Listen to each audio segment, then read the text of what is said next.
Welcome back to the bridge. Okay, so we have a fantastic guest today. Bard, absolutely fantastic rapper. Fantastic man in terms of being able to speak his mind through an art form that many people can't. There's a lot of people that aspire to be musicians, aspire to be rappers, and they don't have the guts to make it. This man started a couple of years ago and did a fantastic job for that level. I mean, quite honestly, you could tell it was the beginning stages, but for the beginning stages, it was quite impressive. Now, you see the progression that he's made, it's absolutely amazing, and I'm really excited to see where he goes. In a culture today where I felt the effects of it, where we all can be censored just like that, or a shadow ban can come just as easy as anything, this man is trying to find a balance between being open with his views and also not offending people and making people feel welcome, but still speaking his mind. So, Bard, what's your inspiration? Like, where'd you start? What made you want to get into the rap industry? Well, I appreciate you having me on. That's pretty awesome. I gotta open this up. Gotta get some. Yeah. This is cool. I appreciate you having me on. I appreciate the kind words. Of course. What got me started with rap, man? I don't know. I just, I saw people do it, people I took inspiration from. Sure. Like Eminem, mostly. And I was like, why can't I do that too? Of course. And it's I know you, on this show, you're more, politically driven. I try not to do that with my music. It's so I can, because I don't want to, drive away certain people. Sure. But, I do have certain views that I don't necessarily publicly share. So I don't really put it in music. I kind of sneak some stuff in. Sure. But I don't really... Was it Snakes that had the woke bar, I think? Yeah, I don't know. I don't remember how that went. It was so anti-woke. They could caffeinate me, but they still can't wake me. That's what I was thinking. Yep. Like you said, I'm in the political world, so I picked up on that. That's absolutely fantastic. Now, you mentioned Eminem. Now, what part of Eminem's, I guess you could say, productions, his songs, what really got your attention there? What part of his music? For me, if I was a rapper, I'd have to say Lecrae was my inspiration.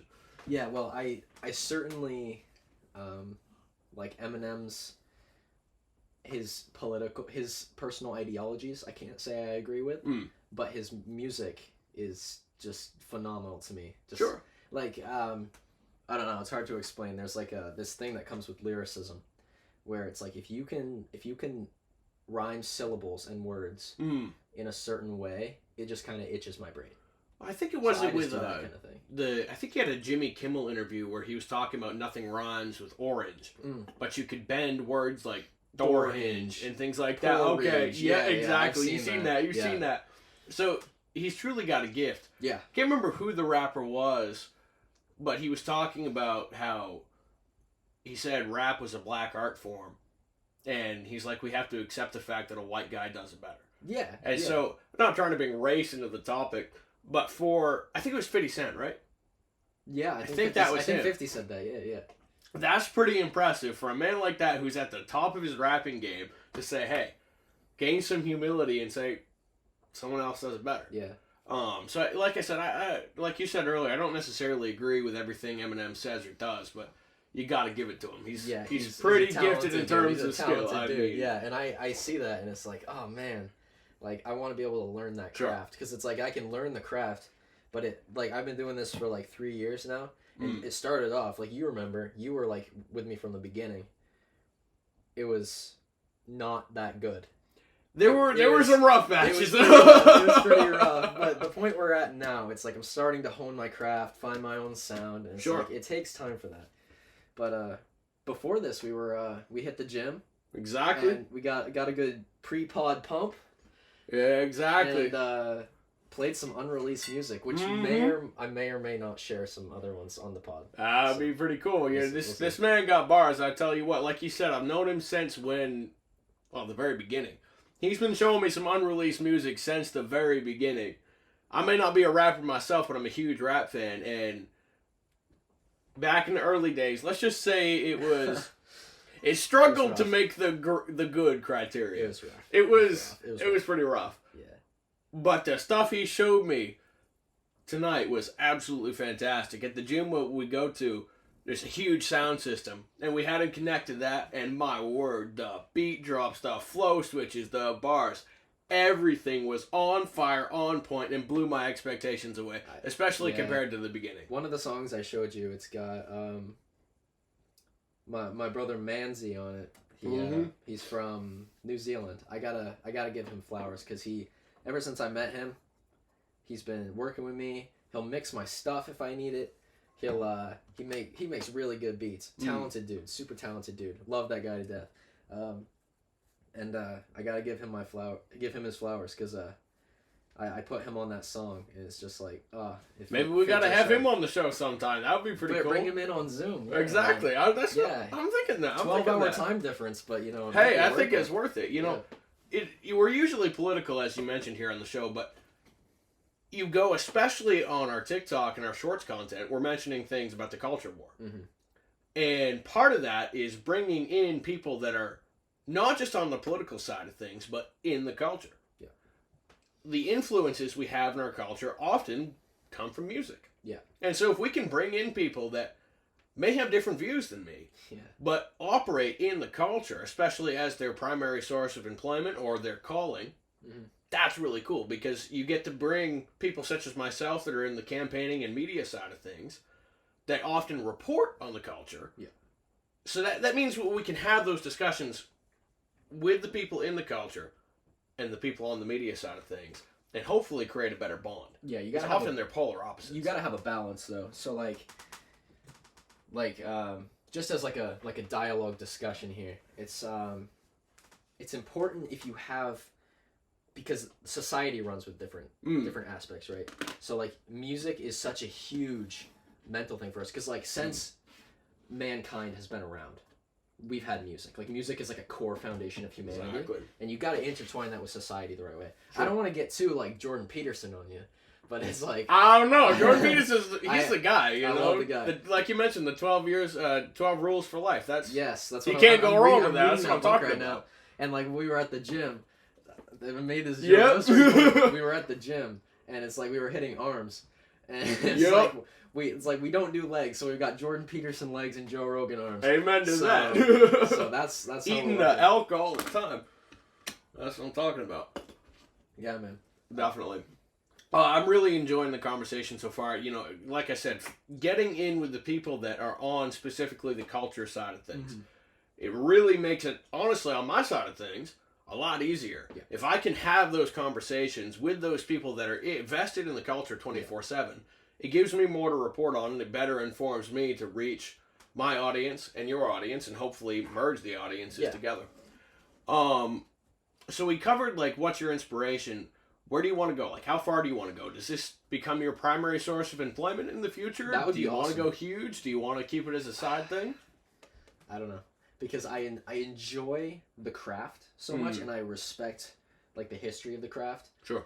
I do understand, like you said, that this is something that this hip hop was created by the African American Black community, and I respect that entirely. Sure. It's I believe I am a guest in this industry. Yep. I can learn to do it really well, but that doesn't mean I am at the top of it ever. I'll never be at the top of it. Yep. And it's but I can always work towards that. It's something to strive for, even if I won't hit it. So, I don't know. I enjoy rap so much, but I don't know if it would become a full-time job. I would love that. I'd love to just go around, do shows, and just make music. But I don't know. We'll see. It depends on how how things blow up from here. 100%. Now, there's rappers out there like Tom MacDonald that often, they've gotten way more political over the past 2 or 3 years. I mean, he released Fake Woke and basically became a political rapper after that. Yeah. But he's seen non-stop success after that. Yeah. So, what's your opinions on rappers being political? Obviously, you have rappers like Bryson Gray that have occasional really good songs, but most of them are Trump worship.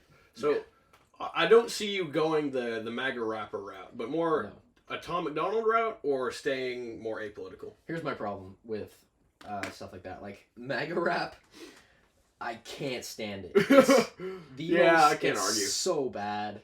I've had problems with MAGA rappers in the past that have like talked to me on Instagram, just trying to like. It's like I don't want to work with you. Like, I don't want to share. I know this is a political podcast. I don't want to share too many of my political views because that's not what I want my platform to be built on. But I'm no Trump fan.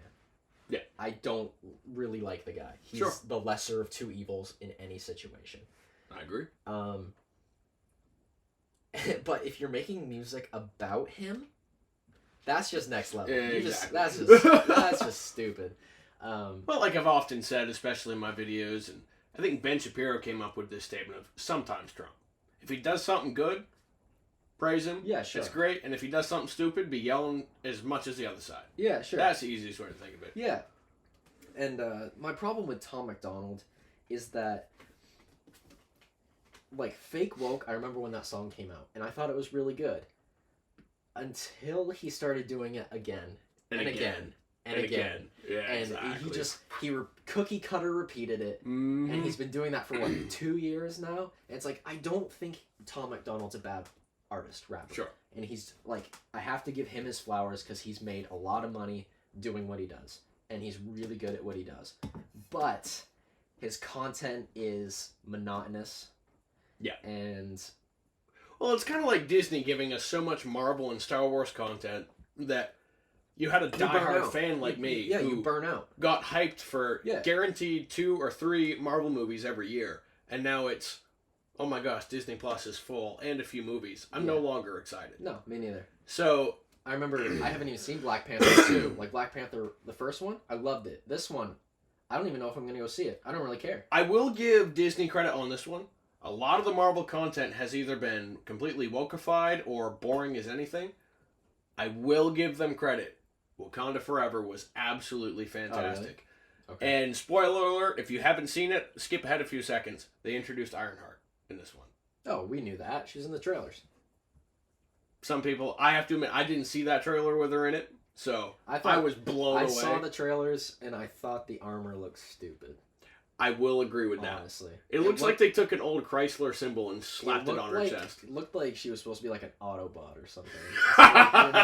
You can't just do that, man. They took a red Volkswagen Beetle. Yeah, that's just disrespectful to Tony Stark, honestly. I can't argue with that. Yeah. Okay, so we mentioned Tom MacDonald. So obviously I think the political differences and the goals can be different. Yeah. But... you got to give him credit, like we talked about giving him his flowers, you got to give him credit for being so successful without a label. Yeah. What's your opinions on label rappers versus 100% independent? Because there's a lot of rappers that, if they have a label, they stay quiet on it. Yes. And if they don't have a label, they blast that as if they're better than everybody else. Yeah. Like, Tom MacDonald is a perfect example of a lot of success without a label, but it's almost 50%, if not more, of his marketing strategy of, I don't have a label, so I'm better than XYZ. Yeah. Give me support. Yeah, I think the tricky thing with labels is if you have a label... Here's how the industry works with labels. I don't know if you know this, but basically, they loan you money. So, like, you sign to a label, and they'll give you, say, like, $150,000 for marketing. Or they'll just give you $150,000. And a lot of rappers, like, what they'll do, or a lot of artists, is they'll get their first sign... They'll be signed for like $1 million to some label, to say Interscope Records, and the label will give them say $1.5 million. They'll go blow it on like houses, cars, stuff like that, and then they put out their music, and if the music doesn't sell and they don't make that $1.5 million back off of record sales, that comes out of the artist's pocket, and then they're in debt. So it's like either way, you succeed and you make a little profit. Sure. You fail, and you're in a hole. So, either way, the industry's screwing you. So, interesting. Sure. So, labels, there's very few ways I could justify being on a label. So, unless you absolutely blow up. Yes. Which is the goal. I mean, obviously, you're going to strive to get there, but where it's not guaranteed, you're probably not planning on a label at this point. Exactly. But the thing is, I have a list of labels that I would consider signing to. Sure. If I was given the opportunity. A lot of them are independent labels. So, like, I don't know if you know who Token is. I've heard the name before. Token, yeah. So he has an independent label called Never Too Different. I would consider signing to that because it's independent. Sure. Bobby Boy Records, which is Logic's label, I'd consider. Sure. Shady Records, Eminem's label, I would consider that. But that's really it, because those are, there's artists that What about Reach Records? Because they're not necessarily pushing CHH, just Christian hip-hop anymore. Okay. They're much more in the middle. Like, yeah. Lecrae is a perfect example of... Personally, I may not agree with this. I wish he had a little bit more of John 3:16 in his music. But you look at all their artists, they're born-again Christians, pushing that message. Mm-hmm. But it's way more apolitical, a-religious. It's positive music. Yeah. I don't necessarily agree with that, but given they've taken that stance, what would you think with signing on to a record label with only, like, I think less than 10 artists? The less artists, the better. Sure. Because Interscope, which is one of the biggest labels, sure, has its hands in pretty much all artists and all Isn't other Capitol labels. Another big one? Capitol's pretty big, not as big as Interscope. So Interscope has its hands in everything. Like Interscope has its hands in movies, and like say Eminem releases an album through Shady Records. Shady Records also has ties to Dr. Dre's label Aftermath. Because because before Shady Records was a thing, Eminem was signed to Aftermath. Okay. So Shady and Aftermath are joined at the hip, basically. And Aftermath is joined at the hip to Interscope. So really... So it's almost like a spider web. Yes. Interesting. It's all a spider web leading back to Interscope. Weird. Yeah. Interesting. And so... so it's not like the movie industry where Disney owns everything practically. It's a bunch of little components that a bunch of little outsourced parts that all just kind of stem from Interscope. I'm sure there's other labels that I don't know about that are, Capitol's pretty big. But... Okay, so Capitol's a big one. You didn't mention them being tied to Interscope. Are they completely... Because I'm not sure. I don't want to say something if I don't know it's true. But I know Shady Aftermath is linked to Interscope. Sure. Like Def Jam is linked to Interscope because the president of Def Jam is Eminem's manager, so it's linked to Interscope. So is it on paper relations or more like personal relations where people have connections? Well, if you go to Spotify and you can scroll down to the bottom of like where things are posted, and it's like Shady Aftermath in conjunction with Interscope Records, kind of thing, like how it was posted to streaming platforms. But yeah, there's very few I'd consider signing to. Like the big ones, like Shady Records has maybe 5 artists on it. Yeah, maybe. There's was it Eminem, Griselda, which is a group. I don't know if Royce da 5'9's on there. Like Conway was part of Griselda. I don't know. Yeah. But there's very few artists on there just because it's such a big thing to get onto because it's Eminem, right? Yeah. I feel like I'm making this whole podcast about Eminem. That's whatever. It's all good. Like we said, we may not agree with everything he says, does, or believes, but once again, it's getting into the culture side of things. Yes. I can comment on the culture war as much as I want, but actually having someone who 24/7 is vested in creating the influences in our culture, that's fantastic.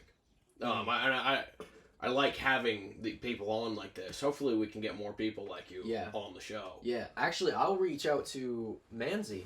That'd be fantastic. You might get him on Zoom. I think he would love to do something like this. That'd be pretty darn cool. So, back to labels that I would consider signing to. Never Too Different. Token's label. Perhaps. Shady or Bobby Boy. Maybe. Sure. My top ones would be Never Too Different or Strange Music, Tech Nine, because Strange Music and Tech Nine have always been independent, always rooted for independent artists. There's not a lot of artists on that label, but enough with enough reach to really get people places. And a lot of the artists on Strange Music are phenomenal creators, and I have so much respect for Tech Nine. He's been rapping since 1985. You say that man seems to know what he's doing. The dude is, I don't even know how old he is. He's like 50 or 51. Ridiculously talented. Still releases a whole album every year. Yeah. Insane. Over like 20 studio albums. That's impressive. Yeah, no, I have so much respect for Tech Nine. I think if there was a label, I would definitely sign to it. Strange Music. Interesting. Sure. Yeah. Sure. I find that interesting with, I think, there used to be a huge divide. You had CHH and you had traditional rap. You had Christian hip hop and you had traditional rap, and there was no bond between the two. Yeah. And if you saw any bond, it was some obscure collaboration. Exactly. Somewhere. It was like a Lecrae Ty Dolla $ign kind of thing. Yeah. And I guess I liked part of that where you had 100% a Christian message being pushed. But I also do find it interesting how we're collabing more. I may not necessarily agree with it, but I do find it pretty cool. You mentioned Tech Nine. It made me think of... he did it with NF. What song was that? Trust. Yeah. It was absolutely fantastic. Yeah. And so I guess if there's one benefit, if these Christians that, or at least professed Christians, are going to be making their music, hopefully they can reach people that weren't necessarily vested in that market. Mm-hmm. I really hope we don't, because the one downside is it seems we're watering down our message to hopefully reach people. Mm-hmm. But it doesn't seem we're reaching people. Well, I guess if your message is watered down, what are you reaching them with? Yeah. That's the downside. The thing is, like, I think NF did a really good job there. Because I know NF's a Christian. He just doesn't... and he kind of wears it on his sleeve in his music. But he doesn't, like, push it on you, right? That's what I genuinely dislike Christian hip-hop. I can't listen to Christian hip-hop because it just feels so pushy to me. And there's some artists I don't have a problem with, but a lot of them, it just... I can't do it. It's just like... It feels like they're all saying the same thing. Well, because they are. They have the same basic message. But they're all saying such a similar thing that I just can't listen to it. So, the majority of... Almost all of the hip-hop I listen to is secular. Yeah. Almost 100% of it. And that's because I respect their talent and their diversity in topics so much more. And I think NF did it really well when he put Tech Nine and Hopsin on that. Hopsin, that was another... What song was that? I haven't heard the mixtape in the longest time. I'm trying to think. I don't remember. I can't remember. Lost, that's what it was. Yep, But that song and Trust with Tech Nine, incredible. Those two were fantastic. Incredible songs. And I talked to people who were upset that NF put secular artists in his music, on his album. Like, these people literally gave up on NF. They stopped listening to NF because he put secular artists in his music. I got friends who done the same thing. It's like... Lecrae. Yeah, but... I always go back to Lecrae. He's my number one. He got me into rap. Yeah. He's my guy. He's kind of the Eminem of my world. If that makes exactly. sense. But I think it's ridiculous how you can be like, oh, we need Christian hip-hop. And then you have NF introducing people who would normally be into secular rap into a lighter, not lighter version, but a cleaner version of hip-hop, right? Not a pure, I don't want to say a purer version because pure hip-hop is like Tupac and like Biggie. Like, I consider old school hip-hop pure hip-hop. Clean hip-hop I'd consider like NF. Sure. Lecrae. You know, I found that interesting with okay, let's take out the message side of things. I have found that if you do it right, you can have a fantastic rap or hip-hop song without the garbage being put in. Yeah. So whether it's expletives or sexual references or anything like that, you can have those songs be absolutely fantastic without the garbage put in. That's what I try to do. Yeah. Like, I try to, because like, there's a lot of stuff that's unappealing to me from the secular rap standpoint. Sure. So I'd rather leave that out of my music and focus on like the pure lyricism I try to put in there, and some storytelling too. I have some storytelling, but then like I'll branch off into other things. Like, I don't know if you heard my verse on that song Scorpion by my buddy Gideon. Like, that was a whole different branch for me. That was a whole different avenue. But it worked, and I really enjoyed doing it. I love the song. But I think using non-explicit hip-hop in a very strategic way is really good for the culture. Sure. Because, and I think NF does it really well, and I think a lot of Christian hip-hop artists do it really, really poorly. Sure. I think they're really bad at... I think Christian hip-hop artists are probably the worst at spreading their own message. Because they do it... I don't think they do it well. It's like their only job, and I think they fail at it. I think there's... You have a couple that have had okay releases, and then the rest of them are garbage. Yeah.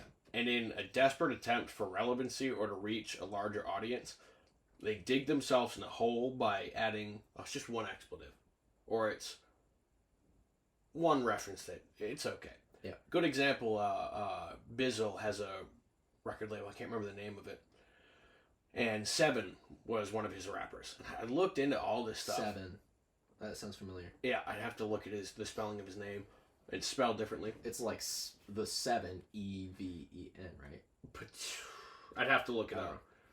But he had some lyrical ability. Like, you could definitely tell if it was done right, he had serious potential. Yep. Then he fell off. Mm-hmm. And then his music got filthy and dirty, and it became just a simple positive, quote, positive message. Yeah. So, therefore, he lost his career, he lost his relevancy, his music got filthy, and it sounded worse than it ever did before. There's a huge section of the CHH section. They're industry sellouts, basically. They sold out. Exactly. They sold out for something they thought they could attain, and it backfired on them. Exactly. And, like, good. Like, you got into this for a reason, and then you gave up on it in an effort to boost yourself. It's like, what are your priorities, really? And I think, I mentioned Lecrae a million times. I think there's potential if more rappers take his example and take his style. And, okay, maybe it's not a John 3:16 message 24/7 in their songs, but I think it was Spread the Ops in Church Close 4. What did he say? I got a BM. I forced her to get an abortion. I pray when I die, I can see him. So he talked about his hood life, talked about poor relationships, and then brought in an abortion bar, being pro-life, and praying that he can see that child that, under his wishes, was killed. Yeah. And so it may not be thou shalt repent type message, but it brings in that faith-based message, a conservative message, and also says to his base that got nervous about his values of, hey, no, I'm still with you guys. Yeah. And so I think that's an interesting way to take it. I got people who hated rap, and I showed them that song, and they're like, oh, there's potential here. Mm-hmm. That man is leading the Christian hip-hop movement, even if he doesn't want to. Yeah, I think, have Lecrae and Hopsin done music together? Not that I know of, but boy, that would be a... Because, have you heard Hopsin's Ill Mind songs? I'm not sure. I've heard some of his stuff, but not too much. I think he's got 7 or 8 Ill Minds, but I really love Ill Mind 7, I believe. I'll have to write it down. He's really in that song, he talks about how he's really struggling with faith and trying to, like, find God, but God never talks back to him. So he doesn't know what to think. Well, he mentioned some of that stuff in the song he did with NF, right? Yeah. He focuses on that a lot, and I have a lot of respect for Hopsin because of that, because he really speaks his mind. And I think he might be independent. I'm not sure. Interesting. Well, his label's Undercover Prodigy. Yeah. So. I'll have to check that out. I think that's the rap industry on the more secular side of things. It's interesting. Yeah. You've got a huge sector of that industry that is saying, oh, rapping about women and calling them certain terms I can't mention on this podcast. Family friendly. Rapping about drugs, rapping about this, rapping about that, rapping about how miserable the hood was, but also praising it at the same time. Yeah. Might get him some views. It might get him some likes. It might get you higher up in the charts. But it leaves them empty. Yeah. Like, where does it take you from there? Exactly. Like, yeah. And so you got some that continue down that road, and they end up in jail or dead. Or they try to go more the positive message. They're still empty, but they're on a better road. And then you got some that really start to try to chase some semblance of truth. Yeah. You got, okay, Justin Bieber's an example. He was one of the first ones that really tried to adopt Christianity. That man's still a mess, but he's at least searching for some sort of objective truth. Mm-hmm. Kanye's another one. That man's, once again, still a mess. Well, yeah. But, I mean, have you seen what Kanye's been saying recently? Oh, Lord. Jeez, man. I don't even know what to think about that. When you show up, okay, first off, going on Alex Jones' show. Yeah, if you're going on InfoWars, I don't know if you can really recover. That's a terrible mistake to begin with. That's kind of a career killer right there. Yeah. But I guess even though he's a mess and still saying things that really he shouldn't be saying, like nobody should be saying praising Hitler and then 5 seconds later trying to back out of it. Yeah. There's some serious mistakes there. But you can see the life he vested himself in really showing through. Yeah. He's a mess to begin with, and the divorce showing up, and then man, that man is messed up in the head. But he was searching for some semblance of truth. Yep. Some semblance of fulfillment rather than success. You know, I had an interesting conversation with someone I'm really close with, and we were talking about careers and our futures, and there's, in our world today, a push to be success-driven rather than fulfillment-driven. Yes. We are told that careers and success and money will fulfill everything. Yeah. And as soon as people really get to the top of their game there, or they're even in the chase to get there, they realize they're miserable. And even though they could even chase those things, but like, even like people who are like, oh, what's the purpose? The purpose of life is to be happy. It's like, no. No, not at all.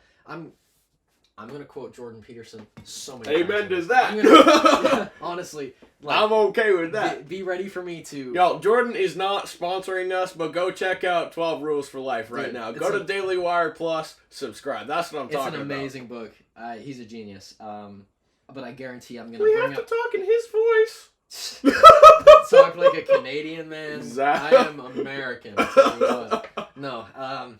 I guarantee I'll bring up Jordan Peterson at least a dozen more times in this podcast. It's all good. But like, he said, like, the people think their purpose in like the purpose of life is to be happy. It's like, no. Mm-hmm. No, the purpose of life is to have a purpose. Yep.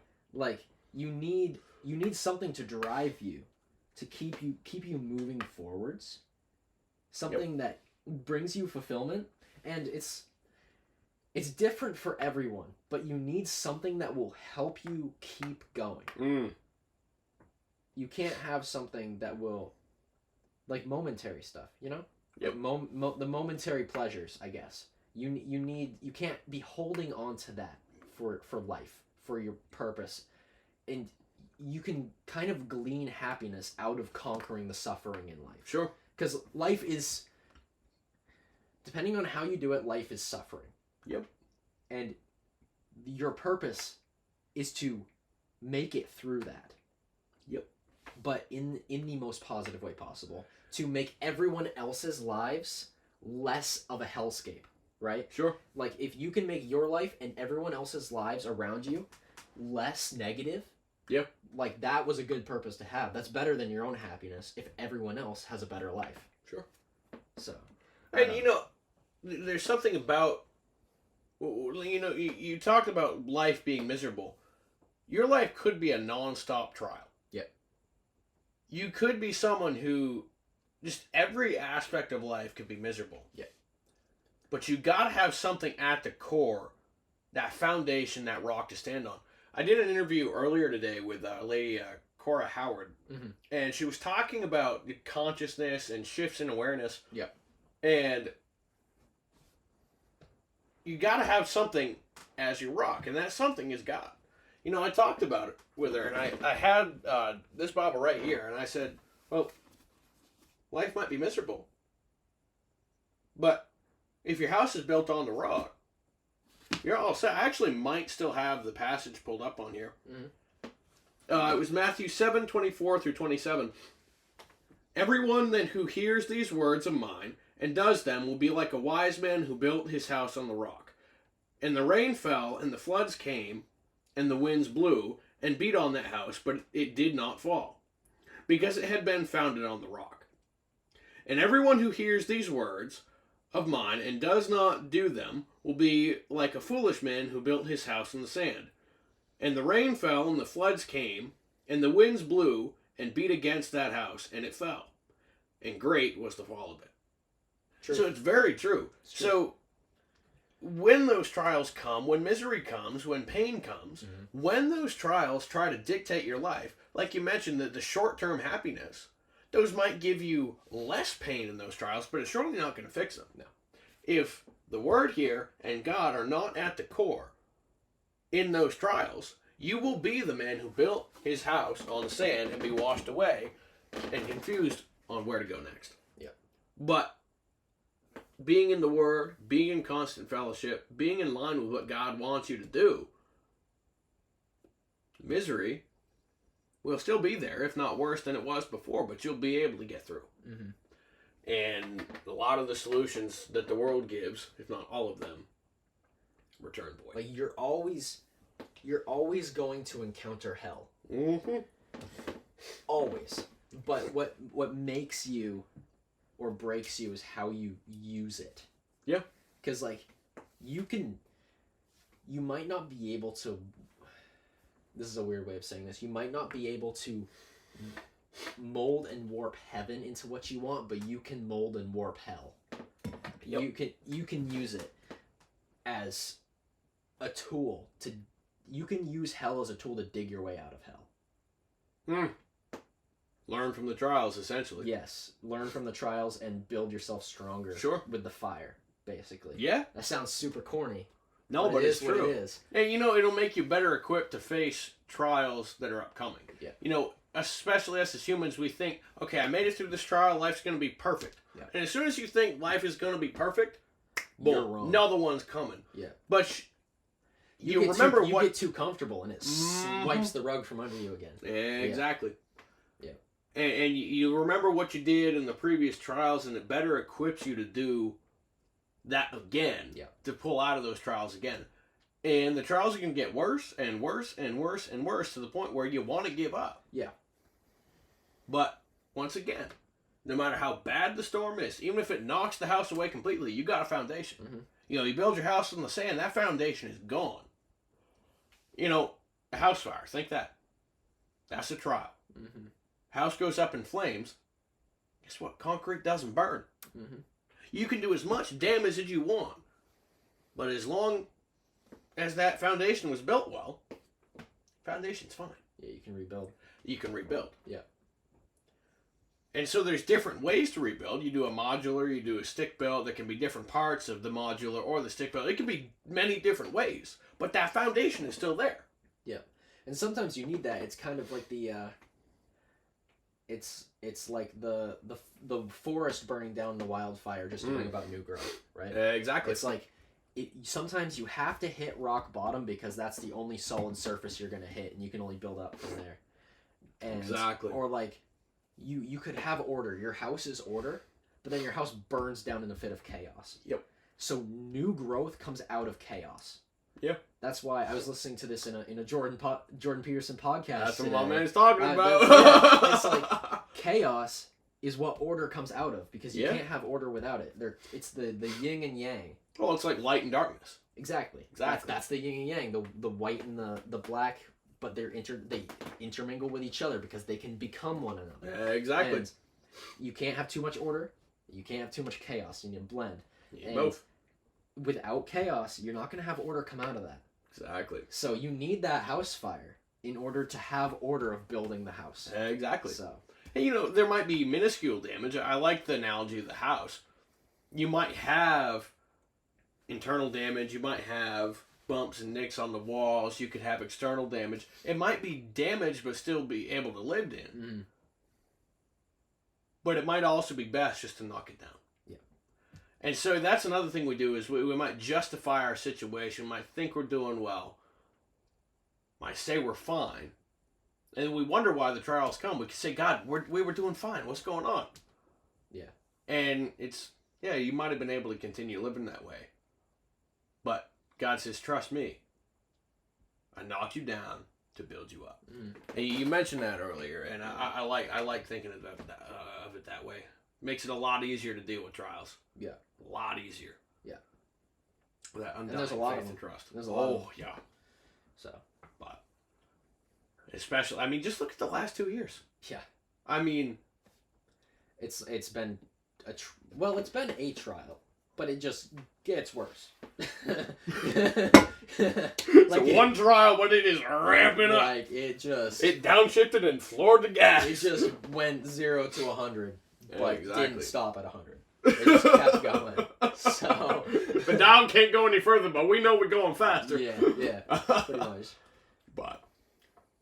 Well, Bart, I really appreciate it. This has been absolutely fantastic. Yeah, We've been able to get into the culture side of things. We've been able to get into the political side of things, the music side of things, the faith side of things. Yeah. Absolutely love these type of conversations. Yeah, man. So, I enjoyed it. I think we need to show some unreleased music. Oh, okay. I thought we were going to wrap it up. No, but I think we need... This is a different definition of wrap it up. This is what I'm talking about. Okay. I think we need to show that song I've been teasing. This is the only place we're going to hear. I'll show the first verse. That's all you're going to get. Alrighty then. I don't know if there's a good way to really do this. Like, I guess you got a headphone jack? No. I guess sad. Most phones don't. No. You I might guess be I able to just put the speaker right there. Might be able to put it right up to the mic. Well, I don't want it to be all crispy.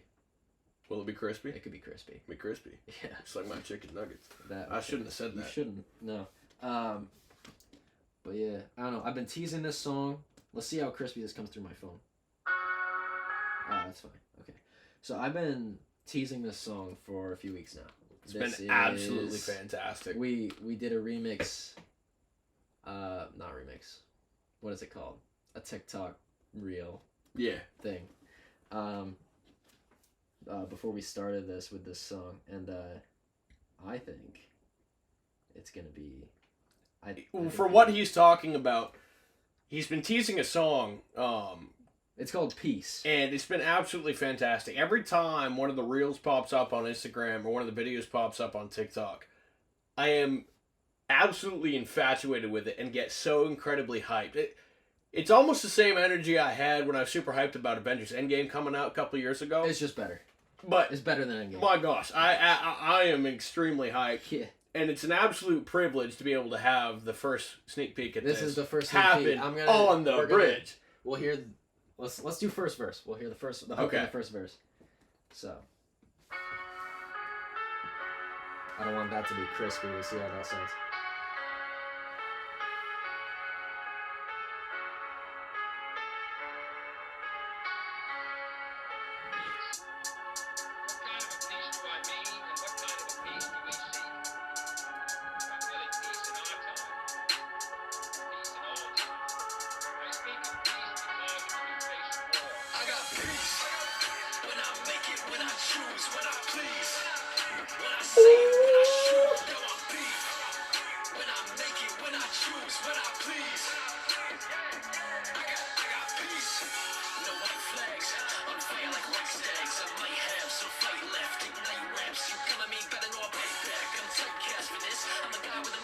Yo, this man got bars.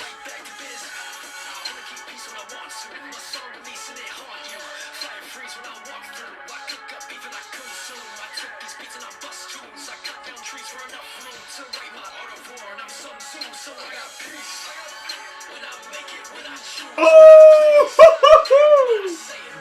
Yo! That's all you're getting. That's all you're getting. Yo, guys, check out Bard. This is absolutely fantastic. That's a banger right there. That is the only public snippet of the first verse of that song. That is what I'm talking about, guys, right there. This man got bars. Okay. You know, on one of our TikToks we just dropped, it was boys, bars, and Bard. That's a pretty fantastic title. I might even... I don't know. Maybe I'll call the interview that. I don't know. That's absolutely fantastic. This is... Well, I appreciate you having me on. This was fun. I can't wait. When's the official drop? Do you know? I don't know, because that's the... here's another thing I haven't announced. That's the first... That's the opening song of a new album. Woo! And Okay. I'm still working on some things. No release date yet. I respect that. I As of respect that. Shoot. So, Man, I'm becoming a full-blown reporter, digging for questions. My gosh. yeah. Okay, that is what I'm talking about, man. I appreciate it. Oh, I cannot wait for that drop. Okay.